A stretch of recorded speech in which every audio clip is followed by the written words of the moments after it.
जी हाँ दोस्तों, मैं हूं आदित्य सिकदार और आपका फिर से एक बार दिल से स्वागत करते हैं मेरे YouTube चैनल सिकदार टू व्हीलर पे। दोस्तों, सबसे पहले तो मैं आपसे सॉरी कहना चाहूँगा क्योंकि बहुत दिनों से मैं आप लोगों के लिए कोई भी वीडियो लेकर नहीं आया।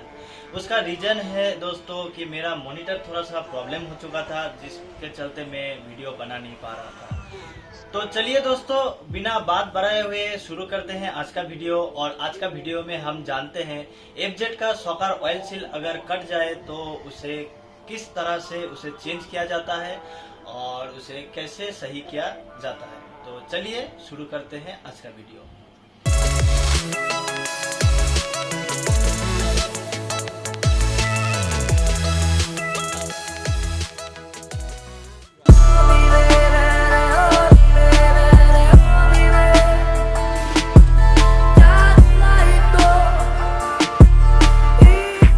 तो हम आ चुके हैं सिकदार टू व्हीलर पे और हमारे सामने है FZ16 मॉडल, ओल्ड मॉडल, जिसका टोटल शॉकर हमने डिसअसेंबल कर लिए हैं।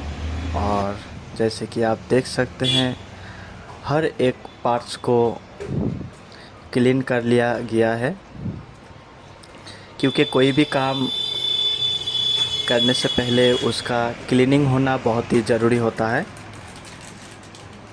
क्योंकि आपका रिज़ल्ट काम के बाद बढ़िया है। तो उसके बाद जो हम इसका आउटर लॉकिंग जो बूश है उसे हम थोड़ा सा पतला सीरीज पेपर से क्लीन कर लेंगे, क्योंकि इसके ऊपर रस्ट आ चुका था। तो ये क्लीन हो जाने के बाद जो शॉकर का इनर ट्यूब है उसके अंदर हमें असेंबल करना है। और उससे पहले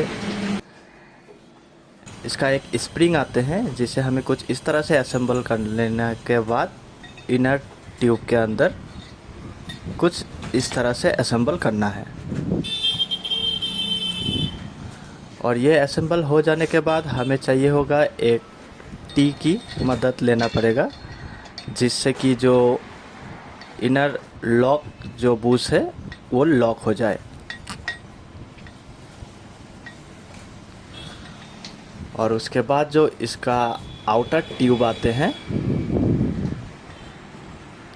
उसे भी हमें कुछ इस तरह से असेंबल कर लेना है।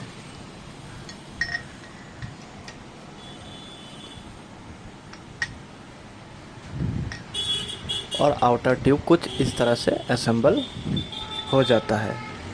उसके बाद इसका एक एल की बोल्ट आते हैं, उसके ऊपर एक वाशर आते हैं, जिसे हमें कुछ इस तरह से असेंबल कर लेना है।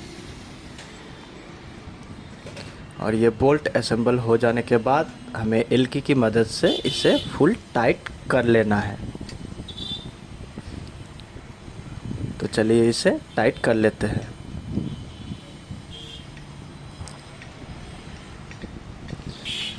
और इसे फुल टाइट करने के लिए हमें कुछ इस तरह का पाइप का मदद चाहिए होगा, जिससे कि हम जो एल की बोल्ट है उसे फुल टाइट दे सके।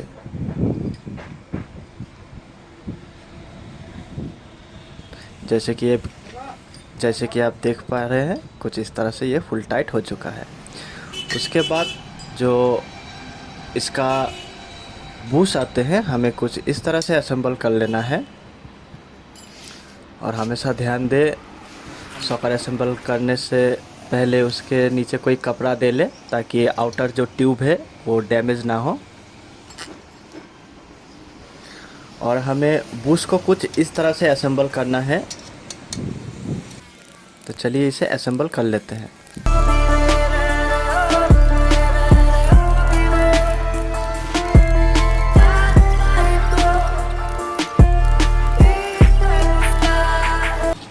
तो जैसे कि आप देख पा रहे हैं, ये असेंबल हो चुका है।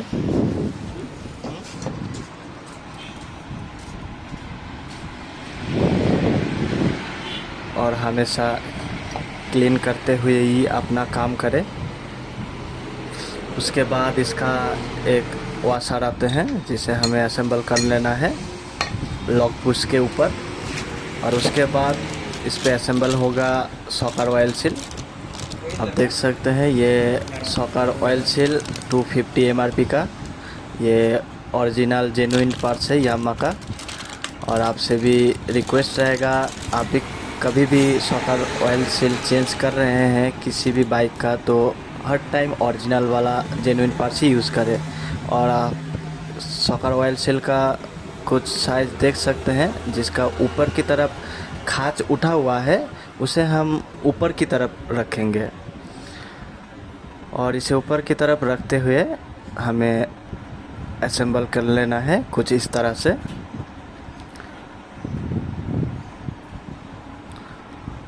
और इसे बहुत ही ध्यानपूर्वक असेंबल करें, इनर पाइप को क्लीन रखते हुए, ताकि कोई भी रस्ट वगैरह धूल वगैरह अंदर ना आ जाए। और उसके बाद इसका जो 2 सॉकर ऑयल सील जो पुराना वाला है उसे हम इसके ऊपर से असेंबल करेंगे, ताकि जो हमारा मेन ऑयल सील है वो अपने जगह पे सही तरीके से सेट हो जाए। और हमें कुछ इस तरह से पेस्ट कर लेना है, और बहुत ही ध्यानपूर्वक इसे पेस्ट करें, ताकि सॉकर पाइप या इनर ट्यूब में कोई भी डैमेज ना आए। और ये 2 ऑयल सील कुछ इस तरह से इजीली रिमूव हो जाएगा।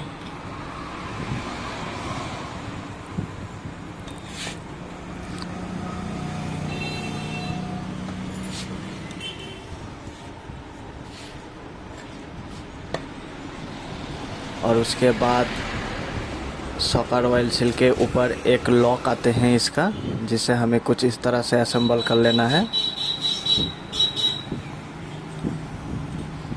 और ये एक स्क्रू ड्राइवर की मदद से इजीली सेट हो जाएगा।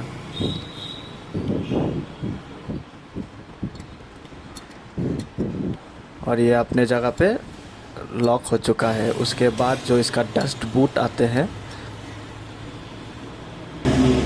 उसे भी हमें असेंबल कर लेना है।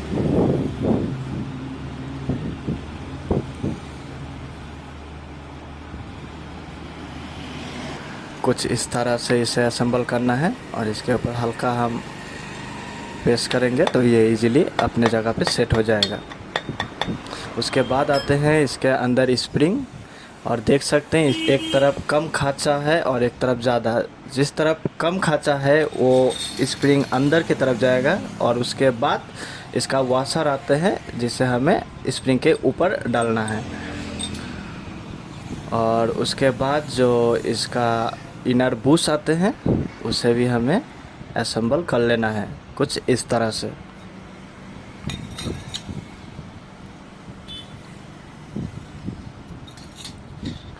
और ये असेंबल हो जाने के बाद हमें यूज़ करना है ऑयल। आप देख सकते हैं ये 350 ml का ऑयल है, 350 ml, लेकिन इसमें 450 ml ऑयल यूज़ होता है। तो पहले हम एक डिब्बा 350 सॉकर ऑयल यूज़ कर लेंगे।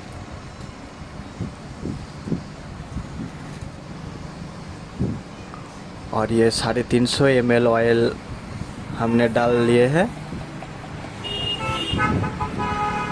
उसके बाद हमें और 100 ml ऑयल डालना है।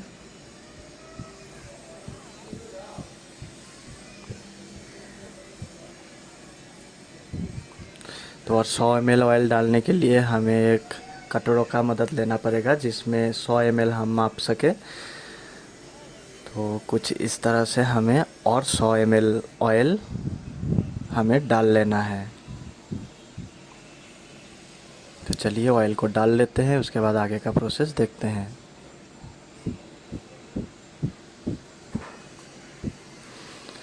और ऑयल डाल लेने के बाद इसके ऊपर एक वॉशर आते हैं, जिसे हमें कुछ इस तरह से असेंबल कर लेना है।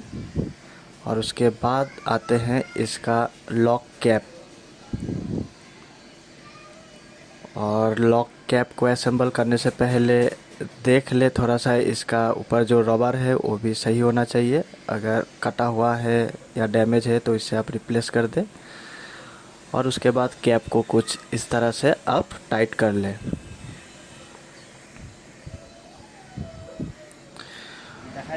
और ये लॉक हो जाने के बाद हमें इसे थोड़ा सा प्रेस करके देख लेना है। और ये जो लॉक कैप है इसे हमें फुल टाइट करने के लिए हम इसे जो सॉकेट टी है उसमें असेंबल कर लेंगे।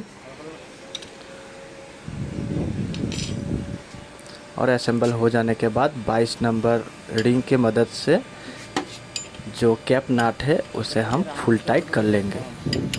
तो चलिए इसे हम फुल टाइट कर लेते हैं और उसके बाद आगे का प्रोसेस जानते हैं।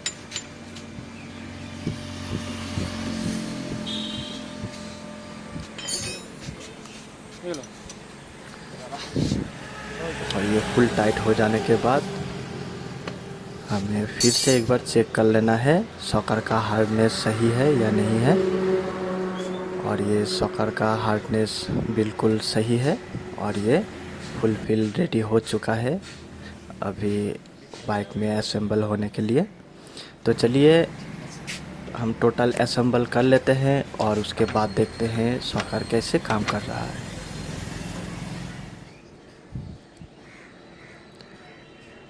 तो जैसे कि दोस्तों आप देख पा रहे हैं ये सॉकेट टोटल असेंबल हो चुका है और ये कितना बेहतरीन तरीके से अपना काम कर रहा है।